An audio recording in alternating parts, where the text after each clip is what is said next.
This is The Download from Sounds Profitable, your daily source for the essential news of the business of podcasting. Brought to you by Spreaker from iHeart. I'm Tom Webster. Here's what you need to know for today, Tuesday, February 6th. First, from The Ankler, Netflix's threat isn't in Hollywood, it's YouTube. Despite previous narratives proposing Netflix was most challenged by old guard Hollywood studios, a certain free video platform is proving to be the real challenger. According to Nielsen's The Gauge, a monthly usage tracker of major streamers, YouTube has had at least a 1% market share lead on Netflix every month over last year. It's a free platform with over 100 million paid subscribers, taking a bite out of connected TV by acquiring live TV and sports programming while also making space for podcasting.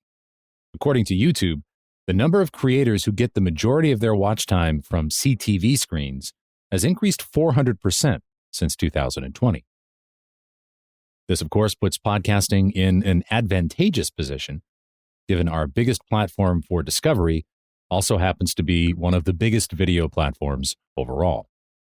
From Digiday, here's what a $7 million 30-second Super Bowl ad can purchase in digital media in 2024. This is one of my favorite stories of the week. For anyone with $7 million burning a hole in their pocket, I know I do, and you missed out on buying ad time during the big game, a landmark in advertising so popular that brands are now releasing ads teasing the existence of their Super Bowl ads.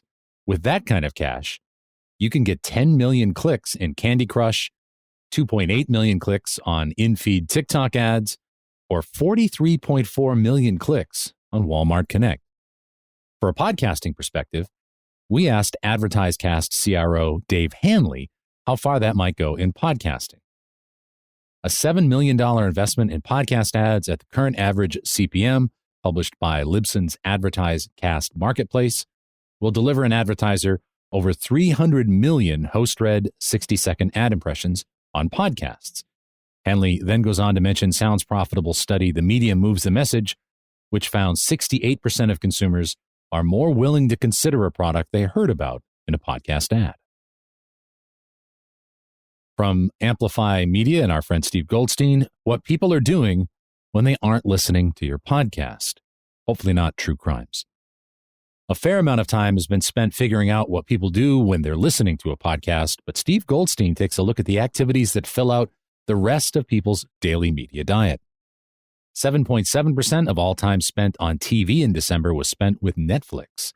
Both YouTube Shorts and TikTok dominated the short-form market, with 70 billion shorts viewed last year and 150 million active TikTok users as of this January. According to Amplify, podcasting comes fourth for time spent in one day with media behind TV, streaming video services, and radio. That said, podcasting beats out TikTok, YouTube, and the top 3 social media networks.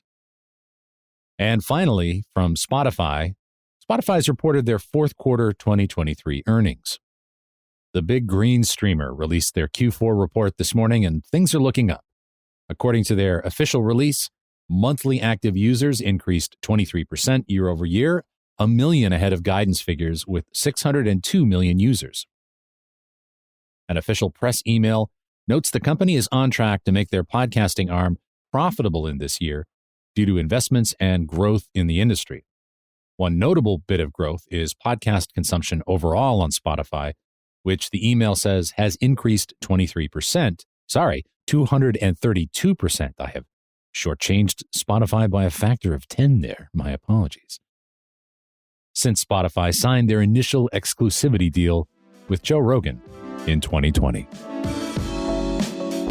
Be sure to check out the links to every article mentioned right in your podcast listening app or at soundsprofitable.com, where you can also subscribe to the newsletter version.